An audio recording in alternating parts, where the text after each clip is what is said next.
मैं वित्त विधेयक 2026 और उसके आधार पर प्रस्तुत किए गए केंद्रीय बजट का कड़ा विरोध करने के लिए खड़ी हुई हूँ। ये विकसित भारत या युवा शक्ति का बजट नहीं है, ये एक धोखे का बजट है जिसे रिकॉर्ड आवंटन, वित्तीय अनुशासन, समावेशी विकास की पुरानी भाषा में लपेटकर पेश किया जा रहा है। मैं इसकी सच्चाई को सरल शब्दों में सामने रखना चाहती हूँ, क्योंकि भारत की जनता सिर्फ नारे की नहीं, सच्चाई की भी हकदार है। सबसे पहले जिस वित्तीय अनुशासन की बात सरकार कर रही है, मैं ये बताना चाहती हूँ सदन को कि वो अनुशासन समाज कल्याण और राजस्व में कटौती करके हासिल किया गया है। इस सरकार बजट के आकार को जोर शोर से बड़ा बता रही है, लेकिन गरीबों के कल्याण के लिए बजट में घुटन है। उनके लिए खर्च का दायरा लगातार सिकुड़ रहा है। देश पर कुल कर्ज जीडीपी का करीब 55% है। ब्याज भुगतान में ही बजट का लगभग 1/4 हिस्सा चला जाता है, जो कुल राजस्व का 40% है। आम आदमी को इस बजट साइज से कोई फायदा नहीं। यह साइज पुराने कर्ज चुकाने के काम आ रहा है, गरीबों के कल्याण में नहीं। अध्यक्ष महोदय, सरकार ने 2019 में कॉर्पोरेट टैक्स में उद्योगपतियों को छूट दी थी और कहा था कि 30% टैक्स घटाने से निवेश और रोजगार बढ़ेगा।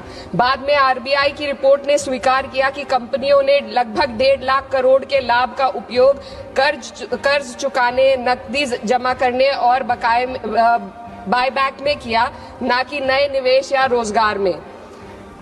कॉर्पोरेट टैक्स टू जीडीपी अनुपात घटा है, मुनाफा बढ़ा, लेकिन रोजगार ठहर गया है। ऑटोमेशन और ठेका श्रम ने स्थायी नौकरियों की जगह ले ली। आज भी एमएसएमई को कर्ज नहीं मिल रहा। युवाओं में बेरोजगारी बनी हुई है और असमानता लगातार बढ़ती जा रही है। शीर्ष 1% ने विकास का बड़ा हिस्सा अपने पास रख लिया, जबकि बाकी जनता ने अप्रत्यक्ष करों और कटे हुए कल्याण के माध्यम से इसकी कीमत चुकाई है। ये विधेयक उसी कॉर्पोरेट प्रथम नीति को जारी रखता है। ये सुधार नहीं, बल्कि बड़े उद्योगों के सामने आत्मसमर्पण है। पहले भी सरकार एक गलती फिर से दोहराने जा रही है। सरकार उद्योगों को सीएसआर में छूट दे रही है। सीएसआर फंड से जनता के लिए जरूरी विकास कार्य किए जाते हैं। सरकार ने पहले भी कॉर्पोरेट टैक्स में जो छूट देकर निवेश और रोजगार बढ़ाने का वादा किया था, लेकिन इस छूट का फायदा सिर्फ उद्योगपतियों ने कर्ज चुकाने में किया, न कि देश के अंदर रोजगार या विकास में हुआ। अब सीएसआर में ढील देकर सरकार ठीक वही गलती दोहरा रही है। इससे स्कूल, सड़क और अस्पताल जैसी बुनियादी विकास कार्यों पर फर्क पड़ेगा। इनकम टैक्स और जीएसटी आज देश की कुल आमदनी का 65% है। नौकर पेशी और मध्यम वर्ग आज देश को चला रहे हैं। वहीं बड़े उद्योगपति जो 2015 में 62% योगदान देते थे, आज मात्र 40% ही दे रहे हैं। ये साफ है, उद्योगपतियों मित्रों को राहत दी जा रही है और आम जनता के लिए आफत बढ़ाई जा रही है। पिछले 1 दशक से मजदूरी बिल्कुल नहीं बढ़ी। पहले छोटे से छोटा आदमी अपनी मजदूरी बचाकर डाक खाने में जमा करता था। आज 2 वक्त की रोटी का इंतजाम भी मुश्किल हो गया है। आरबीआई का डेटा बताता है कि पर्सनल लोन 500% बढ़ गया है। लोग लोन अपनी तरक्की या मकान के लिए नहीं ले रहे, बल्कि रोजमर्रा की छोटी छोटी जरूरतों को पूरा करने के लिए आज ले रहे हैं। इस फाइनेंस बिल ने देश के सबसे कमजोर वर्गों के विकास, कल्याण और रोजगार सृजन के लिए कोई समाधान नहीं दिया। आय बढ़ाने का कोई रोड मैप नहीं है। युवाओं की नौकरियों का सपना टूटता जा रहा है। अध्यक्ष महोदय, देश की अर्थव्यवस्था कई फैक्टर्स पर निर्भर करती है। हाल के दिनों में सरकार ने 2 बड़े ब्लंडर किए हैं, जिनका बोझ आम जनता को उठाना पड़ रहा है। एक हमारी यूएस के साथ जो ट्रेड डील है, और दूसरा विदेश नीति में अमेरिका के सामने जो हमारा आत्मसमर्पण है। खाड़ी क्षेत्र में कभी भारत का रुख स्वतंत्र और संतुलित था, लेकिन आज हमें दूसरों के संघर्ष में उलझकर नुकसान उठाना पड़ रहा है। ईरान अमेरिका इजराइल विवाद में भारत एशिया का सबसे बड़ा नुकसान उठाने वाला देश बना है। चीन सस्ता तेल लेकर अपने नागरिकों को राहत दे रहा है, जबकि हमारे यहाँ एलपीजी और पेट्रोल की कीमतें लगातार बढ़ती जा रही है।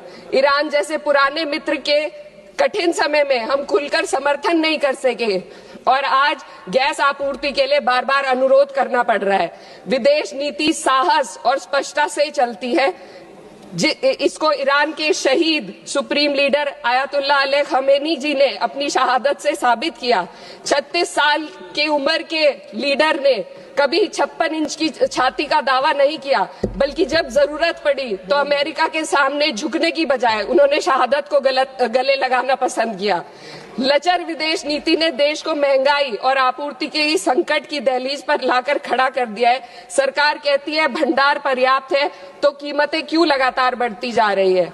अमेरिका के साथ जो हाल है वह व्यापार समझौता भी यही बताता है। आज भारत अमेरिका के साथ $40 बिलियन का ट्रेड सरप्लस रखता है, लेकिन इस समझौते के बाद हमें हर साल $100 बिलियन का आयात करना पड़ेगा। इससे सरप्लस घाटे में बदल जाएगा। इस ट्रेड डील ने देश के किसानों को अमेरिका के अमीर किसानों के हाथों बेच दिया है। अगर ट्रेड डील करनी ही थी तो पहले देश के किसानों को अमेरिकी किसानों की तरह भारी सब्सिडी देते, उन्हें तैयार करते और फिर ट्रेड डील करते। यह तो वैसा है जैसे दौड़ में किसी के हाथ पैर जंजीरों से बांध दिए गए और फिर कहा जाए अब दौड़ कर दिखाओ। हमारे किसानों के हाथ पैर महंगी यूरिया, महंगी बिजली और महंगे कृषि यंत्रों से बंधे हुए हैं। अध्यक्ष महोदय, फाइनेंस बिल पर बात हो और महंगाई पर बात ना हो तो आम लोगों के साथ अन्याय है। आम आदमी के लिए रोजमर्रा के खर्चे महंगे होते जा रहे हैं। एलपीजी, स्वास्थ्य और शिक्षा की महंगाई सबसे अधिक है। सरकार 2025 में महंगाई को 1.7% बताती है। सर 2 मिनट बस कंक्लूड कर रहे हैं। लेकिन मेडिकल महंगाई 14% है, ये एशिया में सबसे ज्यादा है। और शिक्षा की महंगाई 12% तक पहुंच गई है। कई परिवार अपनी आय का आधे से ज्यादा हिस्सा सिर्फ एक बच्चे को पढ़ाने के लिए या उसकी विवाह करने के लिए खर्च करने पर मजबूर है। पिछले बजट में वित्त मंत्री ने एम्प्लॉयमेंट लिंक्ड इंसेंटिव स्कीम की घोषणा की थी। उम्मीद थी इससे 4 करोड़ नौकरियां बढ़ेंगी। 2 लाख करोड़ का बजट भी दिया गया, लेकिन ये योजना एक भी युवा को नौकरी देने में असफल रही। इसी तरीके से पीएम इंटर्नशिप स्कीम का हाल भी यही है। 1.6 लाख का ऑफर दिया गया। Sir 2 minute. 16,000 युवाओं ने ज्वाइन किया, आधे से ज्यादा बीच में छोड़कर चले गए और अंत में सिर्फ 95 युवाओं को नौकरी मिली। सरकार ने चुपचाप इसका बजट 95% घटा दिया। जब आप हेडलाइन मैनेजमेंट, दिखावा और लोगों को बेवकूफ बनाने के लिए स्कीम बनाते हैं तो उसका हश्र यही होता है। मैं अंत में किसानों की बात करना चाहती हूँ। ग्रामीण विकास और कृषि कल्याण पर देश की पीढ़ी आबादी निर्भर है। इस मंत्रालय का पिछले वर्ष का बजट सरकार खर्च ही नहीं कर पाई। 53,000 करोड़ ग्रामीण विकास और 7,000 करोड़ कृषि कल्याण के लिए बेकार पड़ा रहा। गांव, किसान और मजदूर मदद की उम्मीद कर रहे थे, लेकिन सरकार हाथ पैर बांधे बैठी रही। अध्यक्ष महोदय, इसलिए मैं इस सदन से मांग करती हूं कि इस वित्त विधेयक को खारिज किया जाए। 2019 की कॉर्पोरेट टैक्स कटौती को वापस लिया जाए। सामाजिक क्षेत्र पर खर्च को कम से कम जीडीपी का 6 से 8% तक बढ़ाया जाए। हर पूंजीगत खर्च को रोजगार सृजन से जोड़ा जाए और वास्तविक एमएसपी का ग्रामीण सुरक्षा सुनिश्चित की जाए। इससे कम कुछ भी 140 करोड़ भारतीयों के साथ धोखा होगा जिन्होंने हमें चुना है। महोदय, ये जनता सब देख रही है। इस सदन को तय करना होगा कि हम कॉर्पोरेट कल्याण के हक में काम करेंगे या जनता के कल्याण में। मैं इस विधेयक का विरोध करती हूँ। बहुत बहुत शुक्रिया।